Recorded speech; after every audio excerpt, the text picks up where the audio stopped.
orang yang selalu mengambil ubat. Ramai tidak sedar, salah satu herba terbaik untuk jaga hati ialah milk thistle. Milk thistle ini tumbuhan Mediterranean dan dalam dia ada komponen kuat dipanggil sinemerid. Inilah yang membantu repair sel hati, buang toksin dan lindungi hati daripada kerosakan.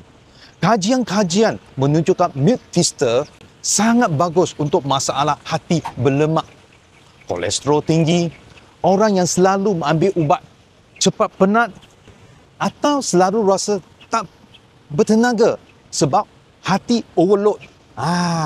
Dan yang bestnya dalam Totomen Liwarion ini kita memang gunakan milk thistle. Milk thistle sebagai bahan utama untuk support fungsi hati. Kita pernah beritahu hati berlemak. Boleh cuba Liwarion ini. Kadang-kadang bila hati bersih, seluruh badan pun jadi lebih sihat. Jangan tunggu teruk. Mencegah lebih baik daripada merawat.